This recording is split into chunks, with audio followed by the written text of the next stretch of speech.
Hello everyone, welcome to Voyage, and I know you use this video to fall asleep, so before that, like the video and subscribe to the channel. Also comment down where are you from and what time are you watching. Now get comfortable and relax. Before we begin, this is a disclaimer that the audiobooks featured on this channel are of works that are in the public domain and are no longer under copyright protection. This means the content is free to be used, shared, and distributed. We strive to ensure all materials are properly verified as public domain works. However, if you believe we've mistakenly included copyrighted content, please contact us immediately for removal. This content is provided for educational and entertainment purposes only. We do not claim ownership over any of the texts and aim to make these timeless works more accessible through audio format. Thank you for listening and supporting the preservation of classic literature. Imagine sipping your nightly tea, only to find your sanity slipping away with each bitter drop, haunted by something that shouldn't exist. A creature born not of this world, but from the shadows of your own mind. Welcome to the chilling world of Sheridan Le Fanu's Green Tea, a tale where reality blurs with madness, and the truth may be more terrifying than you could ever imagine. Stay tuned, if you dare. Green Tea. Joseph Sheridan Le Fanu. Prologue. Martin Hesselius, the German physician. Though carefully educated in medicine and surgery, I have never practiced either. The study of each continues, nevertheless, to interest me profoundly. Neither idleness nor caprice caused my secession from the honorable calling which I had just entered. The cause was a very trifling scratch inflicted by a dissecting knife. This trifle cost me the loss of 2 fingers, amputated promptly, and the more painful loss of my health, for I have never been quite well since, and have seldom been 12 months together in the same place. In my wanderings I became acquainted with Dr. Martin Hesselius, a wanderer like myself, like me a physician, and like me an enthusiast in his profession. Unlike me in this, that his wanderings were voluntary, and he a man, if not of fortune, as we estimate fortune in England, at least in what our forefathers used to term easy circumstances. He was an old man when I first saw him, nearly 35 years my senior. In Dr. Martin Hesselius, I found my master. His knowledge was immense, his grasp of a case was an intuition. He was the very man to inspire a young enthusiast, like me, with awe and delight. My admiration has stood the test of time and survived the separation of death. I am sure it was well-founded. For nearly 20 years I acted as his medical secretary. His immense collection of papers he has left in my care, to be arranged, indexed, and bound. His treatment of some of these cases is curious. He writes in 2 distinct characters. He describes what he saw and heard as an intelligent layman might, and when in this style of narrative he had seen the patient either through his own hall door, to the light of day, or through the gates of darkness to the caverns of the dead, he returns upon the narrative, and in the terms of his art and with all the force and originality of genius, proceeds to the work of analysis, diagnosis, and illustration. Here and there a case strikes me as of a kind to amuse or horrify a lay reader with an interest quite different from the peculiar one which it may possess for an expert. With slight modifications, chiefly of language, and of course a change of names, I copy the following. The narrator is Dr. Martin Hesselius. I find it among the voluminous notes of cases which he made during a tour in England about 64 years ago. It is related in series of letters to his friend Professor Van Loo of Leiden. The professor was not a physician but a chemist and a man who read history and metaphysics and medicine, and had, in his day, written a play. The narrative is therefore, if somewhat less valuable as a medical record, necessarily written in a manner more likely to interest an unlearned reader. These letters, from a memorandum attached, appear to have been returned on the death of the professor in 1819 to Dr. Hesselius. They are written, some in English, some in French, but the greater part in German. I am a faithful, though I am conscious, by no means a graceful translator, and although here and there I omit some passages, and shorten others, and disguise names, I have interpolated nothing. Chapter 1. Dr. Hesselius relates how he met the Reverend Mr. Jennings. The Reverend Mr. Jennings is tall and thin. He is middle-aged, and dresses with a natty, old-fashioned, high-church precision. He is naturally a little stately, but not at all stiff. His features, without being handsome, are well-formed, and their expression extremely kind, but also shy. I met him one evening at Lady Mary Haydock's. The modesty and benevolence of his countenance are extremely prepossessing. We were but a small party, and he joined agreeably enough in the conversation. He seems to enjoy listening very much more than contributing to the talk, but what he says is always to the purpose and well said. He is a great favorite of Lady Mary's, who, it seems, consults him upon many things, and thinks him the most happy and blessed person on earth. Little knows she about him. The Reverend Mr. Jennings is a bachelor, and has, they say, £60,000 in the funds. He is a charitable man. He is most anxious to be actively employed in his sacred profession, and yet, though always tolerably well elsewhere, when he goes down to his vicarage in Warwickshire, to engage in the actual duties of his sacred calling, his health soon fails him, and in a very strange way. So says Lady Mary. There is no doubt that Mr. Jennings' health does break down in, generally, a sudden and mysterious way, sometimes in the very act of officiating in his old and pretty church at Kenleys. It may be his heart, it may be his brain, but so it has happened 3 or 4 times or oftener, that after proceeding a certain way in the service, he has on a sudden stopped short, and after a silence, apparently quite unable to resume, he has fallen into solitary, inaudible prayer, his hands and his eyes uplifted, and then pale as death, and in the agitation of a strange shame and horror, descended trembling and got into the vestry-room, leaving his congregation, without explanation, to themselves. This occurred when his curate was absent. When he goes down to Kenleys now, he always takes care to provide a clergyman to share his duty, and to supply his place on the instant should he become thus suddenly incapacitated. When Mr. Jennings breaks down quite, and beats a retreat from the vicarage and returns to London, where, in a dark street off Piccadilly, he inhabits a very narrow house, Lady Mary says that he is always perfectly well. I have my own opinion about that. There are degrees, of course. We shall see. Mr. Jennings is a perfectly gentlemanlike man. People, however, remark something odd. There is an impression a little ambiguous. One thing which certainly contributes to it, people I think don't remember, or, perhaps, distinctly remark. But I did, almost immediately. Mr. Jennings has a way of looking sidelong upon the carpet, as if his eye followed the movements of something there. This, of course, is not always. It occurs now and then, but often enough to give a certain oddity, as I have said, to his manner. And in this glance traveling along the floor there is something both shy and anxious. A medical philosopher, as you are good enough to call me, elaborating theories by the aid of cases sought out by himself, and by him watched and scrutinized with more time at command, and consequently infinitely more minuteness than the ordinary practitioner can afford, falls insensibly into habits of observation, which accompany him everywhere, and are exercised, as some people would say, impertinently, upon every subject that presents itself with the least likelihood of rewarding inquiry. There was a promise of this kind in the slight, timid, kindly, but reserved gentleman, whom I met for the first time at this agreeable little evening gathering. I observed, of course, more than I here set down, but I reserve all that borders on the technical for a strictly scientific paper. I may remark that when I here speak of medical science, I do so, as I hope some day to see it more generally understood, in a much more comprehensive sense than its generally material treatment would warrant. I believe the entire natural world is but the ultimate expression of that spiritual world from which, and in which alone, it has its life.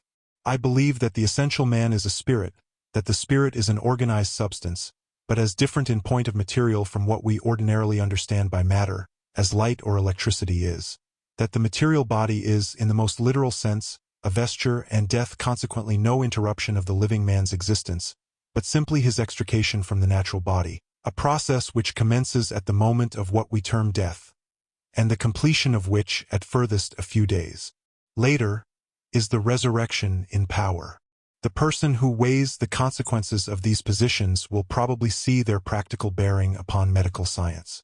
This is, however, by no means the proper place for displaying the proofs and discussing the consequences of this too generally unrecognized state of facts.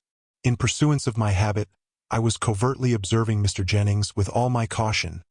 I think he perceived it, and I saw plainly that he was as cautiously observing me. Lady Mary happening to address me by my name as Dr. Hesselius, I saw that he glanced at me more sharply, and then became thoughtful for a few minutes. After this, as I conversed with a gentleman at the other end of the room, I saw him look at me more steadily, and with an interest which I thought I understood. I then saw him take an opportunity of chatting with Lady Mary, and was, as one always is, perfectly aware of being the subject of a distant inquiry and answer. This tall clergyman approached me by and by, and in a little time we had got into conversation. When two people who like reading and know books and places, having traveled, wish to discourse, it is very strange if they can't find topics. It was not accident that brought him near me and led him into conversation. He knew German and had read my essays on metaphysical medicine, which suggest more than they actually say. This courteous man, gentle, shy, plainly a man of thought and reading, who moving and talking among us, was not altogether of us, and whom I already suspected of leading a life whose transactions and alarms were carefully concealed, with an impenetrable reserve from, not only the world, but his best beloved friends, was cautiously weighing in his own mind the idea of taking a certain step with regard to me. I penetrated his thoughts without his being aware of it, and was careful to say nothing which could betray to his sensitive vigilance my suspicions respecting his position, or my surmises about his plans respecting myself. We chatted upon indifferent subjects for a time, but at last he said, "I was very much interested by some papers of yours, Dr. Hesselius, upon what you term metaphysical medicine. I read them in German 10 or 12 years ago. Have they been translated?" "No, I'm sure they have not. I should have heard. They would have asked my leave, I think. I asked the publishers here, a few months ago, to get the book for me in the original German. But they tell me it is out of print. So it is, and has been for some years. But it flatters me as an author to find that you have not forgotten my little book, although," I added, laughing, 10 or 12 years is a considerable time to have managed without it. But I suppose you have been turning the subject over again in your mind, or something has happened lately to revive your interest in it." At this remark, accompanied by a glance of inquiry, a sudden embarrassment disturbed Mr. Jennings, analogous to that which makes a young lady blush and look foolish. He dropped his eyes and folded his hands together uneasily, and looked oddly, and you would have said, guiltily, for a moment. I helped him out of his awkwardness in the best way, by appearing not to observe it, and going straight on, I said, "Those revivals of interest in a subject happen to me often. One book suggests another, and often sends me back a wild goose chase over an interval of 20 years. But if you still care to possess a copy, I shall be only too happy to provide you. I have still got 2 or 3 by me, and if you allow me to present one I shall be very much honored." "You are very good indeed," he said, quite at his ease again in a moment. "I almost despaired. I don't know how to thank you. Pray don't say a word. The thing is really so little worth that I am only ashamed of having offered it, and if you thank me any more I shall throw it into the fire in a fit of modesty." Mr. Jennings laughed. He inquired where I was staying in London, and after a little more conversation on a variety of subjects, he took his departure. Chapter 2. The Doctor questions Lady Mary and she answers. "I like your vicar so much, Lady Mary," said I as soon as he was gone. "He has read, traveled, and thought, and having also suffered, he ought to be an accomplished companion." "So he is, and, better still, he is a really good man," said she. "His advice is invaluable about my schools and all my little undertakings at Dalbridge, and he's so painstaking, he takes so much trouble, you have no idea, wherever he thinks he can be of use. He's so good-natured and so sensible. It is pleasant to hear so good an account of his neighborly virtues. I can only testify to his being an agreeable and gentle companion, and in addition to what you have told me, I think I can tell you 2 or 3 things about him," said I. "Really?" "Yes, to begin with, he's unmarried." "Yes, that's right, go on." "He has been writing, that is he was, but for 2 or 3 years perhaps, he has not gone on with his work, and the book was upon some rather abstract subject, perhaps theology." "Well, he was writing a book, as you say. I'm not quite sure what it was about, but only that it was nothing that I cared for."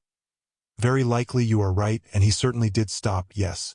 And although he only drank a little coffee here tonight, he likes tea, at least, did like it extravagantly." "Yes, that's quite true. He drank green tea, a good deal, didn't he?" I pursued. "Well, that's very odd. Green tea was a subject on which we used almost to quarrel. But he has quite given that up, said I. So he has. And now one more fact. His mother or his father? Did you know them? Yes, both. His father is only 10 years dead, and their place is near Dalbridge. We knew them very well, she answered. Well, either his mother or his father. I should rather think his father saw a ghost, said I. Well, you really are a conjurer, Dr. Hesselius. Conjurer or no, haven't I said right? I answered merrily. You certainly have, and it was his father. He was a silent, whimsical man, and he used to bore my father about his dreams, and at last he told him a story about a ghost he had seen and talked with, and a very odd story it was. I remember it particularly, because I was so afraid of him.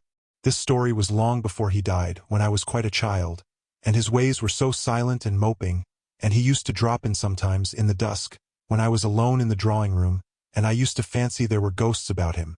I smiled and nodded. And now, having established my character as a conjurer, I think I must say good night, said I. But how did you find it out? By the planets, of course, as the gypsies do, I answered, and so, gaily we said good night. Next morning I sent the little book he had been inquiring after, and a note to Mr. Jennings, and on returning late that evening, I found that he had called at my lodgings and left his card. He asked whether I was at home, and asked at what hour he would be most likely to find me. Does he intend opening his case and consulting me professionally, as they say? I hope so. I have already conceived a theory about him. It is supported by Lady Mary's answers to my parting questions. I should like much to ascertain from his own lips. But what can I do consistently with good breeding to invite a confession? Nothing. I rather think he meditates one. At all events, my dear Van L., I shan't make myself difficult of access. I mean to return his visit tomorrow. It will be only civil in return for his politeness, to ask to see him. Perhaps something may come of it. Whether much, little, or nothing, my dear Van L., you shall hear. Chapter 3. Dr. Hesselius picks up something in Latin books. Well, I have called at Blank Street. On inquiring at the door, the servant told me that Mr. Jennings was engaged very particularly with a gentleman, a clergyman from Kenleys, his parish in the country. Intending to reserve my privilege and to call again, I merely intimated that I should try another time and had turned to go, when the servant begged my pardon and asked me, looking at me a little more attentively than well-bred persons of his order usually do, whether I was Dr. Hesselius. And on learning that I was, he said, "Perhaps then, sir, you would allow me to mention it to Mr. Jennings, for I am sure he wishes to see you." The servant returned in a moment with a message from Mr. Jennings, asking me to go into his study, which was in effect his back drawing-room, promising to be with me in a very few minutes. This was really a study, almost a library. The room was lofty, with 2 tall slender windows, and rich dark curtains. It was much larger than I had expected, and stored with books on every side, from the floor to the ceiling. The upper carpet, for to my tread it felt that there were 2 or 3, was a Turkey carpet. My steps fell noiselessly. The bookcases standing out placed the windows, particularly narrow ones, in deep recesses. The effect of the room was, although extremely comfortable, and even luxurious, decidedly gloomy, and aided by the silence, almost oppressive. Perhaps, however, I ought to have allowed something for association. My mind had connected peculiar ideas with Mr. Jennings. I stepped into this perfectly silent room, of a very silent house, with a peculiar foreboding, and its darkness and solemn clothing of books, for except where 2 narrow looking-glasses were set in the wall, they were everywhere, helped this somber feeling. While awaiting Mr. Jennings' arrival, I amused myself by looking into some of the books with which his shelves were laden. Not among these, but immediately under them, with their backs upward on the floor, I lighted upon a complete set of Swedenborg's Arcana Celestia. In the original Latin, a very fine folio set, bound in the natty livery which theology affects, pure vellum, namely, gold letters and carmine edges. There were paper markers in several of these volumes. I raised and placed them, one after the other, upon the table, and opening where these papers were placed, I read in the solemn Latin phraseology, a series of sentences indicated by a penciled line at the margin. Of these I copy here a few, translating them into English. When man's interior sight is opened, which is that of his spirit, then there appear the things of another life, which cannot possibly be made visible to the bodily sight. By the internal sight it has been granted me to see the things that are in the other life, more clearly than I see those that are in the world. From these considerations it is evident that external vision exists from interior vision, and this from a vision still more interior, and so on. There are with every man at least two evil spirits. With wicked genii there is also a fluent speech, but harsh and grating. There is also among them a speech which is not fluent, wherein the descent of the thoughts is perceived as something secretly creeping along within it. The evil spirits associated with man are indeed from the hells, but when with man they are not then in hell, but are taken out thence. The place where they then are is in the midst between heaven and hell, and is called the world of spirits. When the evil spirits who are with man are in that world, they are not in any infernal torment, but in every thought and affection of man, and so in all that the man himself enjoys. But when they are remitted into their hell, they return to their former state. If evil spirits could perceive that they were associated with man, and yet that they were spirits separate from him, and if they could flow into the things of his body, they would attempt by 1,000 means to destroy him, for they hate man with a deadly hatred. Knowing, therefore, that I was a man in the body, they were continually striving to destroy me, not as to the body only, but especially as to the soul. For to destroy any man or spirit is the very delight of the life of all who are in hell, but I have been continually protected by the Lord. Hence it appears how dangerous it is for man to be in a living consort with spirits, unless he be in the good of faith. Nothing is more carefully guarded from the knowledge of associate spirits than their being thus conjoint with a man, for if they knew it they would speak to him, with the intention to destroy him. The delight of hell is to do evil to man, and to hasten his eternal ruin. A long note, written with a very sharp and fine pencil, in Mr. Jennings' neat hand, at the foot of the page caught my eye. Expecting his criticism upon the text, I read a word or two and stopped, for it was something quite different, and began with these words, Deus miseriter mei, may God compassionate me.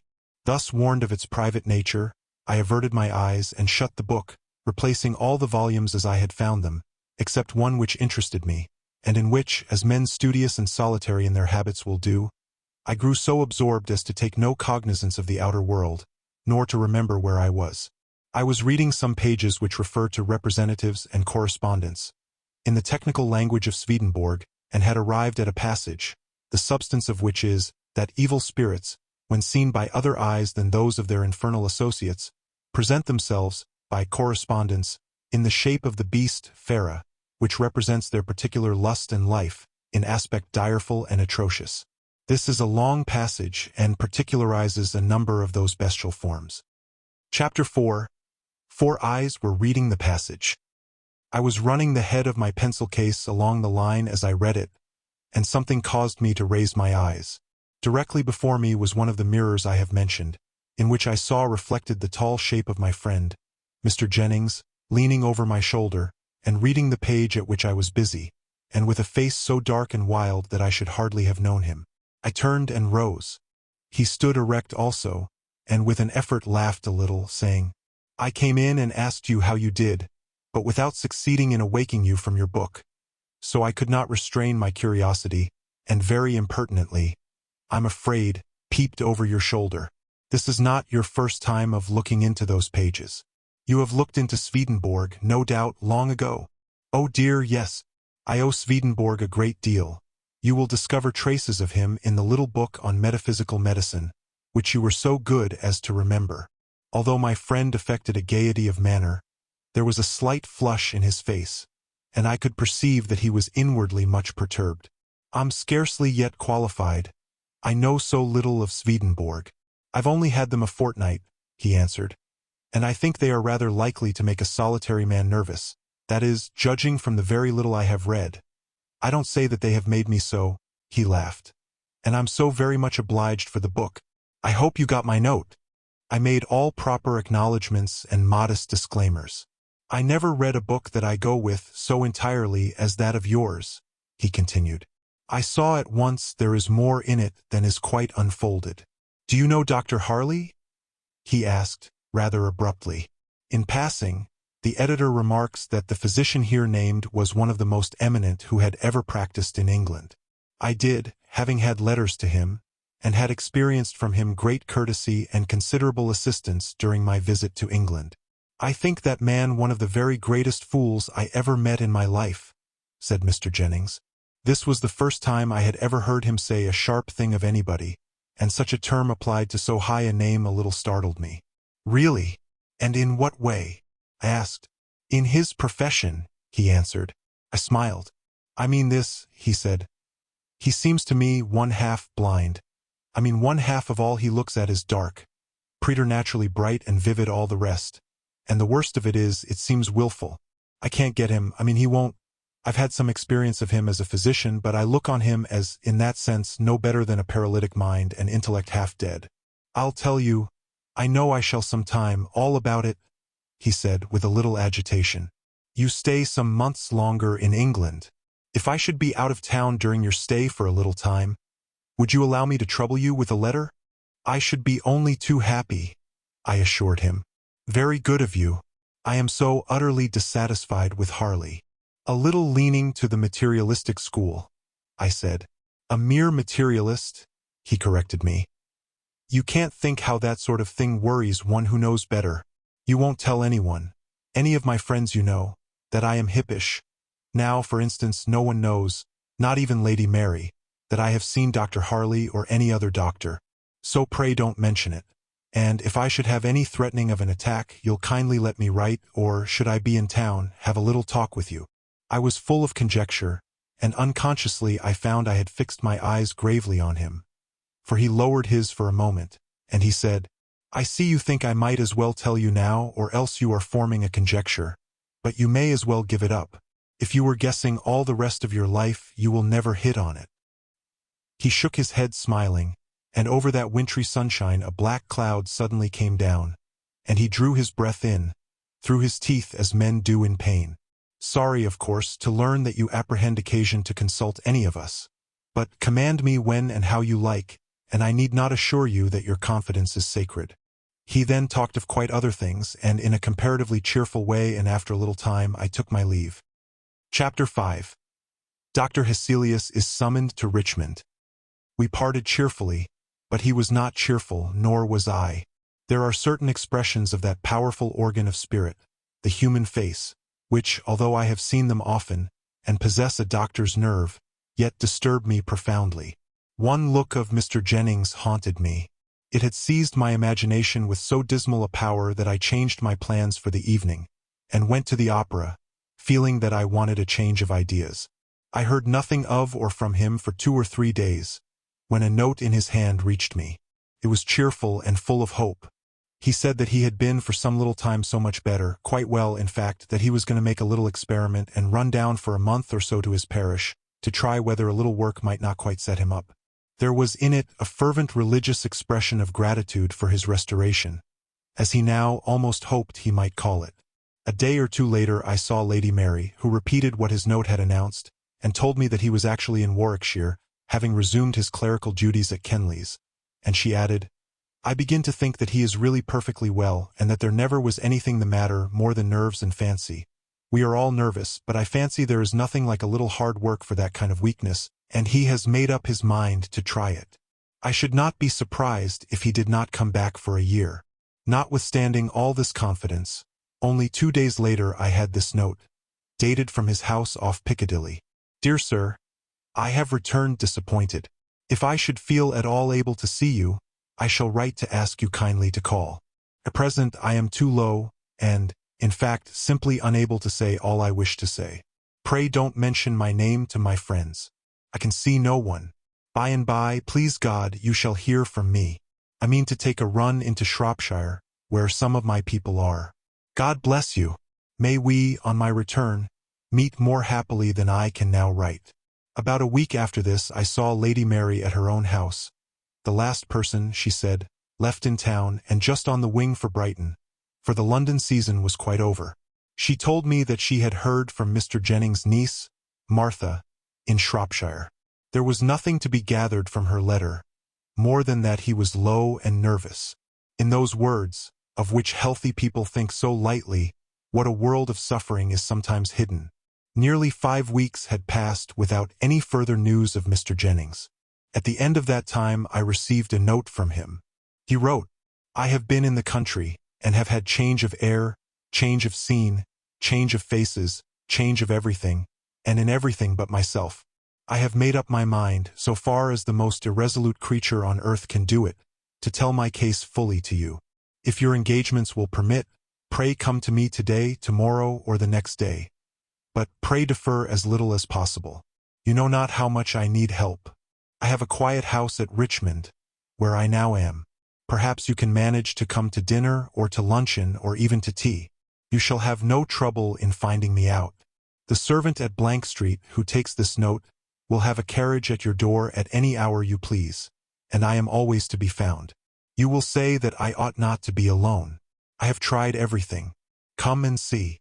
I called up the servant, and decided on going out the same evening, which accordingly I did. He would have been much better in a lodging-house or hotel, I thought, as I drove up through a short double row of somber elms to a very old-fashioned brick house, darkened by the foliage of these trees, which overtopped and nearly surrounded it. It was a perverse choice, for nothing could be imagined more triste and silent. The house, I found, belonged to him. He had stayed for a day or two in town, and, finding it for some cause insupportable, had come out here, probably because being furnished and his own, he was relieved of the thought and delay of selection by coming here.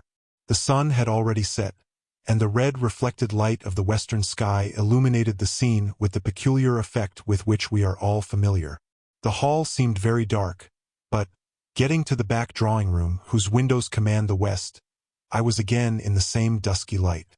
I sat down, looking out upon the richly wooded landscape that glowed in the grand and melancholy light which was every moment fading. The corners of the room were already dark. All was growing dim, and the gloom was insensibly toning my mind, already prepared for what was sinister. I was waiting alone for his arrival, which soon took place. The door communicating with the front room opened, and the tall figure of Mr. Jennings, faintly seen in the ruddy twilight, came, with quiet, stealthy steps, into the room. We shook hands, and, taking a chair to the window, where there was still light enough to enable us to see each other's faces, he sat down beside me, and, placing his hand upon my arm, with scarcely a word of preface began his narrative. Chapter 6. How Mr. Jennings Met His Companion. The faint glow of the west, the pomp of the then lonely woods of Richmond, were before us, behind and about us the darkening room, and on the stony face of the sufferer, for the character of his face, though still gentle and sweet, was changed, rested that dim, odd glow which seems to descend and produce, where it touches, lights, sudden though faint, which are lost, almost without gradation, in darkness. The silence, too, was utter. Not a distant wheel or bark or whistle from without, and within the depressing stillness of an invalid bachelor's house. I guessed well the nature, though not even vaguely the particulars of the revelations I was about to receive, from that fixed face of suffering that so oddly flushed stood out, like a portrait of Shawkins, before its background of darkness. "It began," he said, "on the 15th of October, 3 years and 11 weeks ago, and 2 days. I keep very accurate count, for every day is torment. If I leave anywhere a chasm in my narrative, tell me. About 4 years ago I began a work, which had cost me very much thought and reading. It was upon the religious metaphysics of the ancients. I know, said I, the actual religion of educated and thinking paganism, quite apart from symbolic worship? A wide and very interesting field. Yes, but not good for the mind, the Christian mind, I mean. Paganism is all bound together in essential unity, and, with evil sympathy, their religion involves their art, and both their manners, and the subject is a degrading fascination and the nemesis sure. God forgive me. I wrote a great deal. I wrote late at night. I was always thinking on the subject, walking about, wherever I was, everywhere. Thoroughly infected me. You are to remember that all the material ideas connected with it were more or less of the beautiful, the subject itself delightfully interesting, and I, then, without a care. He sighed heavily. I believe that everyone who sets about writing in earnest does his work, as a friend of mine phrased it, on something tea or coffee or tobacco. I suppose there is a material waste that must be hourly supplied in such occupations, or that we should grow too abstracted, and the mind, as it were, pass out of the body, unless it were reminded often enough of the connection by actual sensation. At all events, I felt the want, and I supplied it. Tea was my companion, at first the ordinary black tea, made in the usual way, not too strong. But I drank a good deal and increased its strength as I went on. I never experienced an uncomfortable symptom from it. I began to take a little green tea. I found the effect pleasanter, it cleared and intensified the power of thought so. I had come to take it frequently, but not stronger than one might take it for pleasure. I wrote a great deal out here, it was so quiet, and in this room. I used to sit up very late, and it became a habit with me to sip my green tea, every now and then as my work proceeded. I had a little kettle on my table that swung over a lamp, and made tea 2 or 3 times between 11 o'clock and 2 or 3 in the morning, my hours of going to bed. I used to go into town every day. I was not a monk, and although I spent an hour or 2 in a library, hunting up authorities and looking out lights upon my theme, I was in no morbid state as far as I can judge. I met my friends pretty much as usual and enjoyed their society, and, on the whole, existence had never been, I think, so pleasant before. I had met with a man who had some odd old books, German editions in medieval Latin, and I was only too happy to be permitted access to them. This obliging person's books were in the city, a very out-of-the-way part of it. I had rather outstayed my intended hour, and, on coming out, seeing no cab near, I was tempted to get into the omnibus which used to drive past this house. It was darker than this by the time the bus had reached an old house, you may have remarked, with 4 poplars at each side of the door, and there the last passenger but myself got out. We drove along rather faster. It was twilight now. I leaned back in my corner next the door, ruminating pleasantly. The interior of the omnibus was nearly dark. I had observed in the corner opposite to me at the other side, and at the end next the horses, 2 small circular reflections, as it seemed to me, of a reddish light. They were about 2 inches apart, and about the size of those small brass buttons that yachting men used to put upon their jackets. I began to speculate, as listless men will, upon this trifle, as it seemed. From what center did that faint but deep red light come, and from what glass beads, buttons, toy decorations, was it reflected? We were lumbering along gently, having nearly a mile still to go. I had not solved the puzzle, and it became in another minute more odd, for these 2 luminous points, with a sudden jerk, descended nearer and nearer the floor, keeping still their relative distance and horizontal position, and then, as suddenly, they rose to the level of the seat on which I was sitting, and I saw them no more. My curiosity was now really excited, and, before I had time to think, I saw again these 2 dull lamps, again together near the floor. Again they disappeared, and again in their old corner I saw them. So, keeping my eyes upon them, I edged quietly up my own side, towards the end at which I still saw these tiny discs of red. There was very little light in the bus. It was nearly dark. I leaned forward to aid my endeavor to discover what these little circles really were. They shifted position a little as I did so. I began now to perceive an outline of something black, and I soon saw, with tolerable distinctness, the outline of a small black monkey, pushing its face forward in mimicry to meet mine. Those were its eyes, and I now dimly saw its teeth grinning at me. I drew back, not knowing whether it might not meditate a spring. I fancied that one of the passengers had forgot this ugly pet, and wishing to ascertain something of its temper, though not caring to trust my fingers to it, I poked my umbrella softly towards it. It remained immovable up to it, through it. For through it, and back and forward it passed, without the slightest resistance. I can't, in the least, convey to you the kind of horror that I felt. When I had ascertained that the thing was an illusion, as I then supposed, there came a misgiving about myself and a terror that fascinated me in impotence to remove my gaze from the eyes of the brute for some moments. As I looked, it made a little skip back, quite into the corner, and I, in a panic, found myself at the door, having put my head out, drawing deep breaths of the outer air, and staring at the lights and tress we were passing, too glad to reassure myself of reality. I stopped the bus and got out. I perceived the man look oddly at me as I paid him. I dare say there was something unusual in my looks and manner, for I had never felt so strangely before. Chapter 7. The Journey, First Stage. When the omnibus drove on, and I was alone upon the road, I looked carefully round to ascertain whether the monkey had followed me. To my indescribable relief, I saw it nowhere.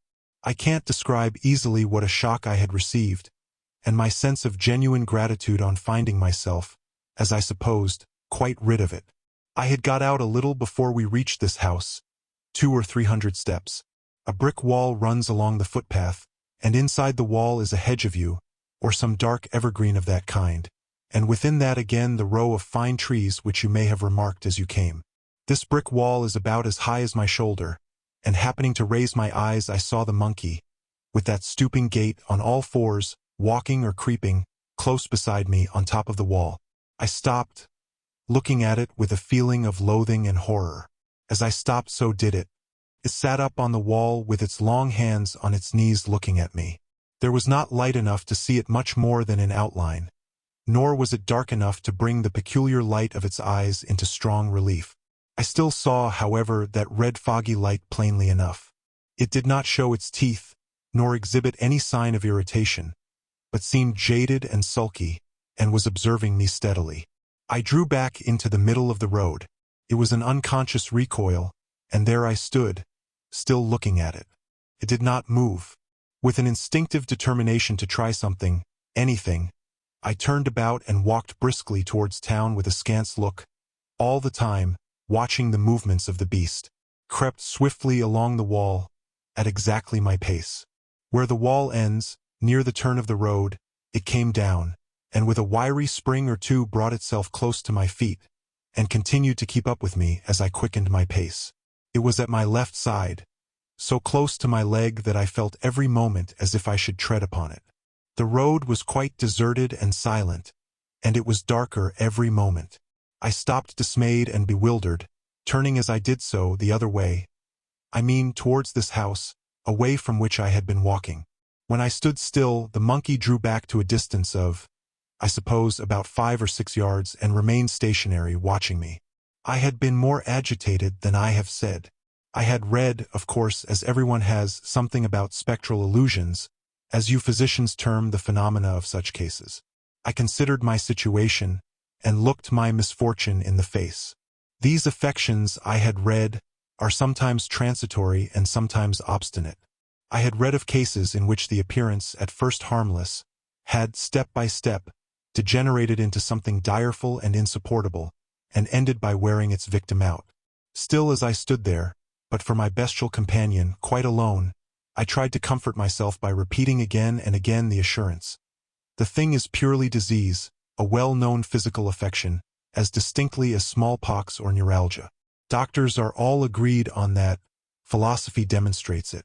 I must not be a fool. I've been sitting up too late, and I dare say my digestion is quite wrong, and, with God's help, I shall be all right, and this is but a symptom of nervous dyspepsia. Did I believe all this? Not one word of it. No more than any other miserable being ever did who is once seized and riveted in this satanic captivity. Against my convictions, I might say my knowledge, I was simply bullying myself into a false courage. I now walked homeward. I had only a few hundred yards to go. I had forced myself into a sort of resignation, but I had not got over the sickening shock and the flurry of the first certainty of my misfortune. I made up my mind to pass the night at home. The brute moved close beside me, and I fancied there was the sort of anxious drawing toward the house, which one sees in tired horses or dogs, sometimes as they come toward home. I was afraid to go into town. I was afraid of anyone seeing and recognizing me. I was conscious of an irrepressible agitation in my manner. Also, I was afraid of any violent change in my habits, such as going to a place of amusement, or walking from home in order to fatigue myself. At the hall door it waited till I mounted the steps, and when the door was opened entered with me. I drank no tea that night. I got cigars and some brandy and water. My idea was that I should act upon my material system, and by living for a while in sensation apart from thought, send myself forcibly, as it were, into a new groove. I came up here to this drawing-room. I sat just here. The monkey then got upon a small table that then stood there. It looked dazed and languid. An irrepressible uneasiness as to its movements kept my eyes always upon it. Its eyes were half closed, but I could see them glow. It was looking steadily at me. In all situations, at all hours, it is awake and looking at me. That never changes. I shall not continue in detail my narrative of this particular night. I shall describe, rather, the phenomena of the first year, which never varied, essentially. I shall describe the monkey as it appeared in daylight. In the dark, as you shall presently hear, there are peculiarities. It is a small monkey, perfectly black. It had only one peculiarity, a character of malignity, unfathomable malignity. During the first year it looked sullen and sick. But this character of intense malice and vigilance was always underlying that surly languor. During all that time it acted as if on a plan of giving me as little trouble as was consistent with watching me. Its eyes were never off me. I have never lost sight of it, except in my sleep, light or dark, day or night, since it came here, excepting when it withdraws for some weeks at a time, unaccountably. In total dark it is visible as in daylight. I do not mean merely its eyes. It is all visible distinctly in a halo that resembles a glow of red embers, and which accompanies it in all its movements. When it leaves me for a time, it is always at night, in the dark, and in the same way. It grows at first uneasy, and then furious, and then advances towards me, grinning and shaking, its paws clenched, and, at the same time, there comes the appearance of fire in the grate. I never have any fire. I can't sleep in the room where there is any, and it draws nearer and nearer to the chimney, quivering, it seems, with rage, and when its fury rises to the highest pitch, it springs into the grate, and up the chimney, and I see it no more. When first this happened, I thought I was released. I was now a new man. A day passed, a night, and no return, and a blessed week. A week. Another week. I was always on my knees, Dr. Hecelius always thanking God and praying. A whole month passed of liberty, but on a sudden, it was with me again. Chapter 8. The second stage. It was with me, and the malice which before was torpid under a sullen exterior was now active. It was perfectly unchanged in every other respect. This new energy was apparent in its activity and its looks, and soon in other ways. For a time, you will understand, the change was shown only in an increased vivacity, and an air of menace, as if it were always brooding over some atrocious plan. Its eyes, as before, were never off me. "Is it here now?" I asked. "No," he replied. "It has been absent exactly a fortnight and a day, 15 days. It has sometimes been away so long as nearly 2 months, once for 3. Its absence always exceeds a fortnight, although it may be but by a single day. 15 days having passed since I saw it last, it may return now at any moment." "Is its return," I asked, "accompanied by any peculiar manifestation?" "Nothing, no," he said. "It is simply with me again. On lifting my eyes from a book or turning my head, I see it, as usual, looking at me, and then it remains, as before, for its appointed time. I have never told so much and so minutely before to anyone. I perceived that he was agitated and looking like death, and he repeatedly applied his handkerchief to his forehead. I suggested that he might be tired, and told him that I would call with pleasure in the morning, but he said, "No, if you don't mind hearing it all now. I have got so far, and I should prefer making one effort of it." When I spoke to Dr. Harley, I had nothing like so much to tell. "You are a philosophic physician. You give spirit its proper rank. If this thing is real—" He paused, looking at me with agitated inquiry. "We can discuss it by and by, and very fully. I will give you all I think," I answered after an interval. "Well, very well. If it is anything real, I say, it is prevailing little by little and drawing me more interiorly into hell. Optic nerves, he talked of. Ah, well, there are other nerves of communication. May God Almighty help me. You shall hear. Its power of action, I tell you, had increased. Its malice became, in a way, aggressive. About 2 years ago, some questions that were pending between me and the bishop having been settled, I went down to my parish in Warwickshire, anxious to find occupation in my profession. I was not prepared for what happened, although I have since thought I might have apprehended something like it. The reason of my saying so is this. He was beginning to speak with a great deal more effort and reluctance, and sighed often, and seemed at times nearly overcome. But at this time his manner was not agitated. It was more like that of a sinking patient, who has given himself up. Yes, but I will first tell you about Kenley's, my parish. It was with me when I left this place for Dalbridge. It was my silent traveling companion, and it remained with me at the vicarage. When I entered on the discharge of my duties, another change took place. The thing exhibited an atrocious determination to thwart me. It was with me in the church, in the reading desk, in the pulpit, within the communion rails.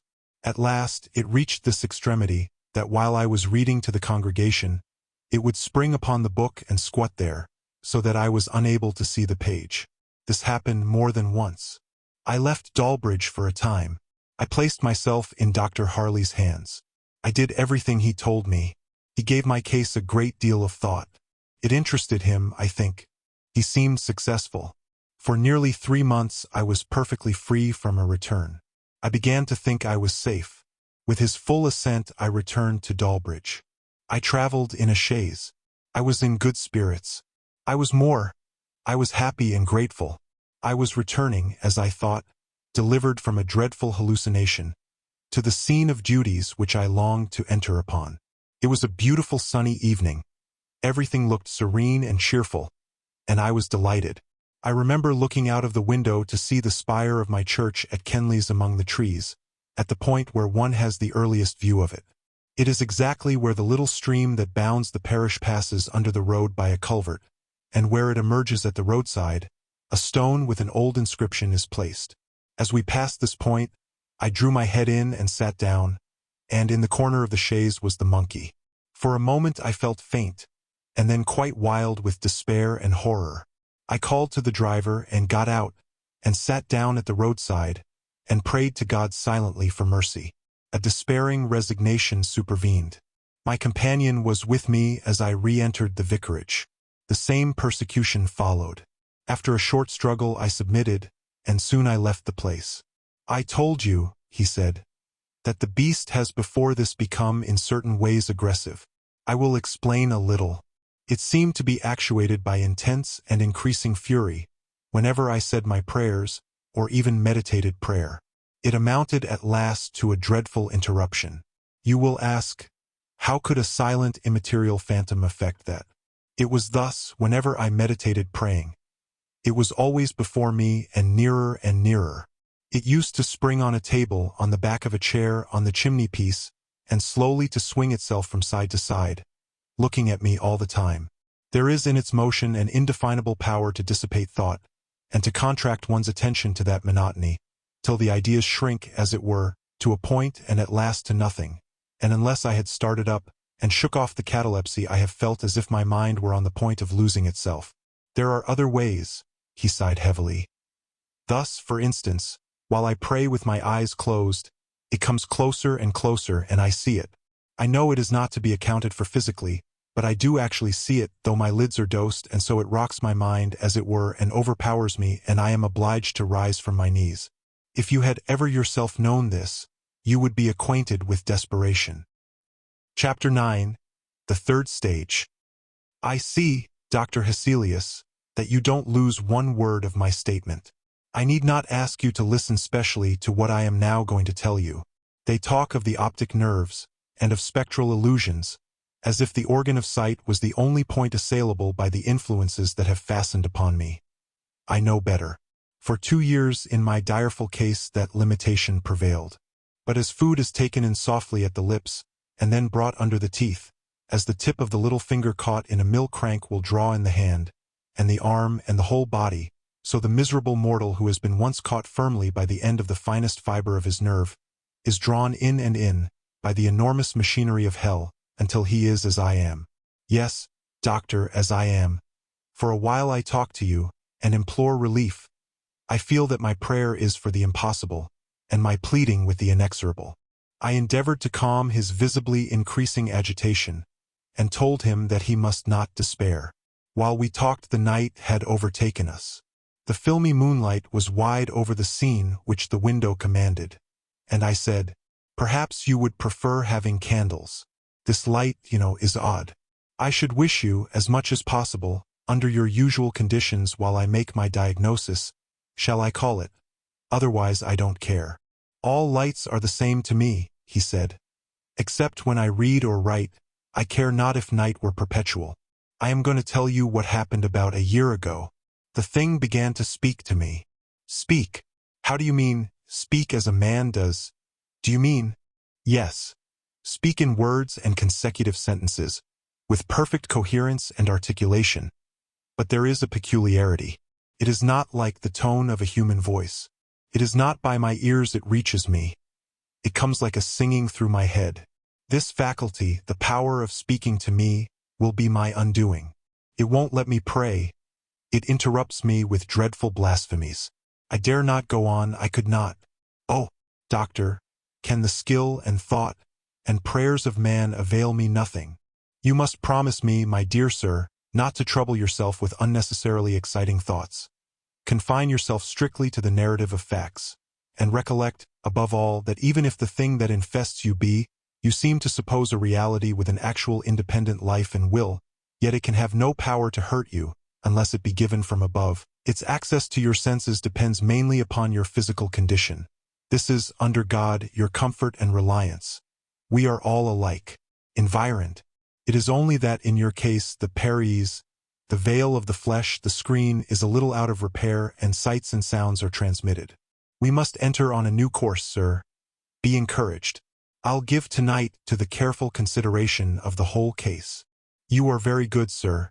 You think it worth trying, you don't give me quite up. But, sir, you don't know, it is gaining such an influence over me. It orders me about, it is such a tyrant, and I'm growing so helpless. May God deliver me. It orders you about. Of course you mean by speech? Yes, yes. It is always urging me to crimes, to injure others or myself. You see, doctor, the situation is urgent. It is indeed. When I was in Shropshire a few weeks ago, Mr. Jennings was speaking rapidly and trembling now, holding my arm with one hand and looking in my face. I went out one day with a party of friends for a walk. My persecutor, I tell you, was with me at the time. I lagged behind the rest. The country near the D, is beautiful.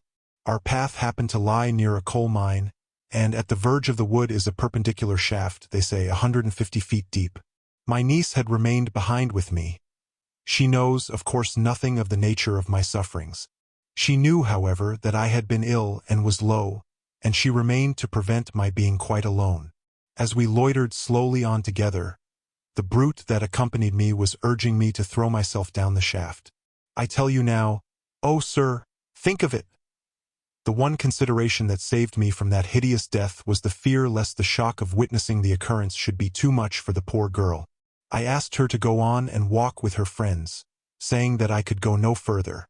She made excuses, and the more I urged her the firmer she became. She looked doubtful and frightened.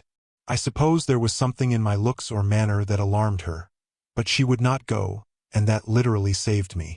You had no idea, sir, that a living man could be made so abject a slave of Satan, he said, with a ghastly groan and a shudder.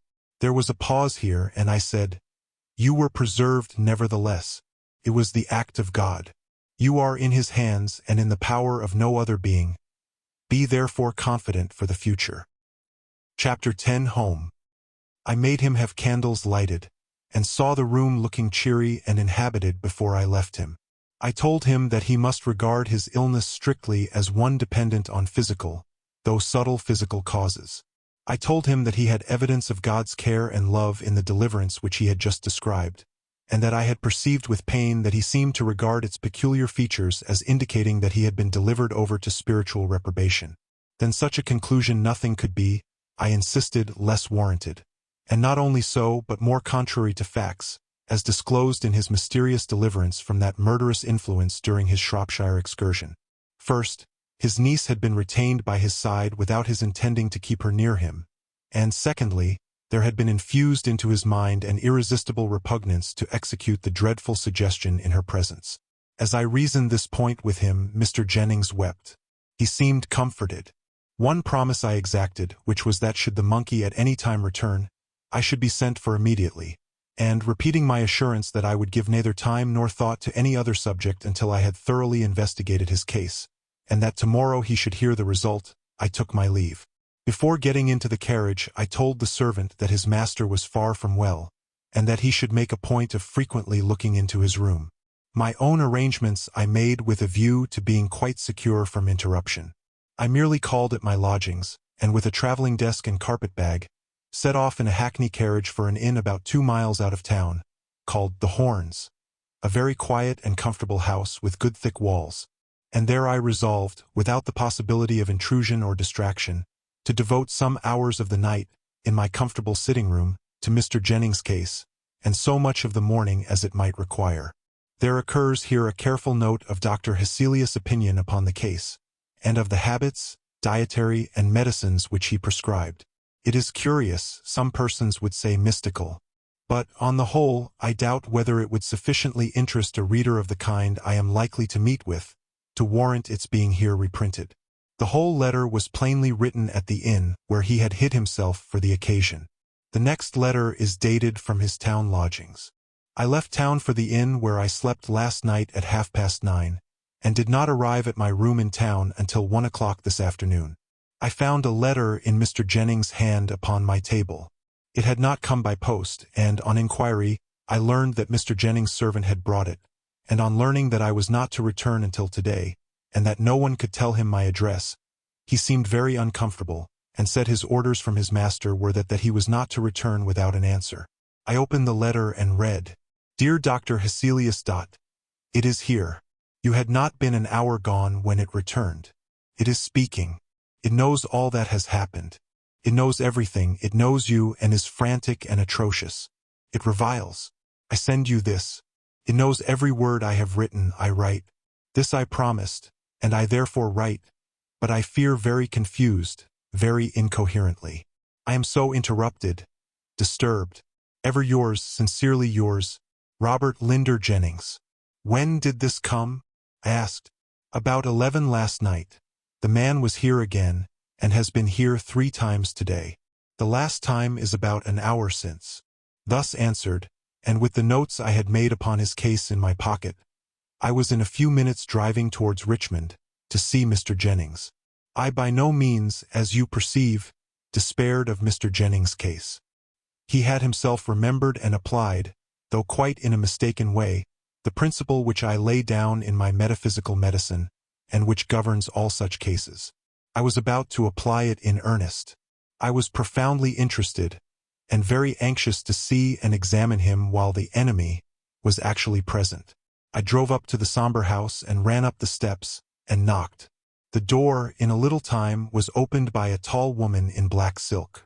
She looked ill, and as if she had been crying. She curtsied, and heard my question, but she did not answer. She turned her face away, extending her hand towards 2 men who were coming downstairs, and thus having, as it were, tacitly made me over to them, she passed through a side door hastily and shut it. The man who was nearest the hall, I at once accosted, but being now close to him, I was shocked to see that both his hands were covered with blood. I drew back a little, and the man, passing downstairs, merely said in a low tone, "Here's the servant, sir." The servant had stopped on the stairs, confounded and dumb at seeing me. He was rubbing his hands in a handkerchief, and it was steeped in blood. "Jones, what is it? What has happened?" I asked, while a sickening suspicion overpowered me. The man asked me to come up to the lobby. I was beside him in a moment, and, frowning and pallid, with contracted eyes, he told me the horror which I already half guessed. His master had made away with himself. I went upstairs with him to the room. What I saw there I won't tell you. He had cut his throat with his razor. It was a frightful gash. The 2 men had laid him on the bed, and composed his limbs. It had happened, as the immense pool of blood on the floor declared, at some distance between the bed and the window. There was carpet round his bed, and a carpet under his dressing-table, but none on the rest of the floor, for the man said he did not like a carpet on his bedroom. In this somber and now terrible room, one of the great elms that darkened the house was slowly moving the shadow of one of its great boughs upon this dreadful floor. I beckoned to the servant, and we went downstairs together. I turned off the hall into an old-fashioned paneled room, and there standing, I heard all the servant had to tell. It was not a great deal. I concluded, sir, from your words and looks, sir, as you left last night, that you thought my master was seriously ill. I thought it might be that you were afraid of a fit or something, so I attended very close to your directions. He sat up late, till past 3 o'clock. He was not writing or reading. He was talking a great deal to himself, but that was nothing unusual. At about that hour I assisted him to undress, and left him in his slippers and dressing gown. I went back softly in about half an hour. He was in his bed, quite undressed, and a pair of candles lighted on the table beside his bed. He was leaning on his elbow, and looking out at the other side of the bed when I came in. I asked him if he wanted anything, and he said no. I don't know whether it was what you said to me, sir, or something a little unusual about him, but I was uneasy, uncommon uneasy about him last night. In another half hour, or it might be a little more, I went up again. I did not hear him talking as before. I opened the door a little. The candles were both out, which was not usual. I had a bedroom candle, and I let the light in, a little bit, looking softly round. I saw him sitting in that chair beside the dressing table with his clothes on again. He turned round and looked at me. I thought it strange he should get up and dress, and put out the candles to sit in the dark that way. But I only asked him again if I could do anything for him. He said no, rather sharp, I thought. I asked him if I might light the candles, and he said, "Do as you like, Jones." So I lighted them, and I lingered about the room, and he said, "Tell me truth, Jones. Why did you come again? You did not hear anyone cursing?" "No, sir," I said, wondering what he could mean. "No," said he after me, "of course no." And I said to him, "Wouldn't it be well, sir, you went to bed? It's just 5 o'clock. And he said nothing but, "Very likely, good night, Jones." So I went, sir, but in less than an hour I came again. The door was fast, and he heard me, and called as I thought from the bed to know what I wanted. And he desired me not to disturb him again. I lay down and slept for a little. It must have been between 6 and 7 when I went up again. The door was still fast, and he made no answer, so I did not like to disturb him, and thinking he was asleep, I left him till 9. It was his custom to ring when he wished me to come, and I had no particular hour for calling him. I tapped very gently, and getting no answer, I stayed away a good while, supposing he was getting some rest then. It was not till 11 o'clock I grew really uncomfortable about him, for at the latest he was never, that I could remember, later than 10:30. I got no answer. I knocked and called, and still no answer. So not being able to force the door, I called Thomas from the stables, and together we forced it, and found him in the shocking way you saw. Jones had no more to tell. Poor Mr. Jennings was very gentle, and very kind. All his people were fond of him. I could see that the servant was very much moved. So, dejected and agitated, I passed from that terrible house, and its dark canopy of elms, and I hope I shall never see it more. While I write to you, I feel like a man who has but half waked from a frightful and monotonous dream. My memory rejects the picture with incredulity and horror. Yet I know it is true. It is the story of the process of a poison which excites the reciprocal action of spirit and nerve, and paralyses the tissue that separates those cognate functions of the senses, the external and the interior. Thus we find strange bedfellows, and the mortal and immortal prematurely make acquaintance. Conclusion. A word for those who suffer. My dear Van L., you have suffered from an affection similar to that which I have just described. You twice complained of a return of it. Who, under God, cured you? Your humble servant, Martin Hesselius. Let me rather adopt the more emphasized piety of a certain good old French surgeon of 300 years ago. I treated, and God cured you. Come, my friend, you are not to be hippish. Let me tell you a fact. I have met with and treated, as my book shows, 57 cases of this kind of vision, which I term indifferently sublimated, precocious, and interior. There is another class of affections which are truly termed, though commonly confounded with those which I describe, spectral illusions. These latter I look upon as being no less simply curable than a cold in the head or a trifling dyspepsia. It is those which rank in the first category that test our promptitude of thought. 57 such cases have I encountered, neither more nor less. And in how many of these have I failed? in no one single instance. There is no one affliction of mortality more easily and certainly reducible, with a little patience and a rational confidence in the physician. With these simple conditions, I look upon the cure as absolutely certain. You are to remember that I had not even commenced to treat Mr. Jennings' case. I have not any doubt that I should have cured him perfectly in 18 months, or possibly it might have extended to 2 years. Some cases are very rapidly curable, others extremely tedious. Every intelligent physician who will give thought and diligence to the task will effect a cure. You know my tract on the cardinal functions of the brain.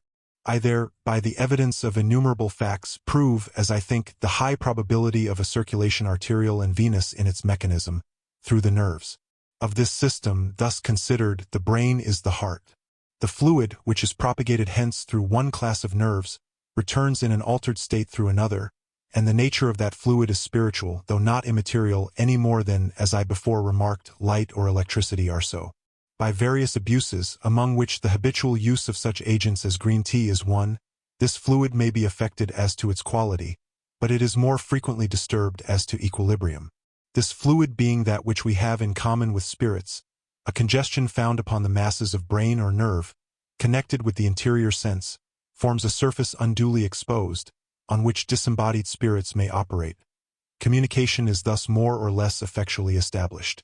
Between this brain circulation and the heart circulation there is an intimate sympathy.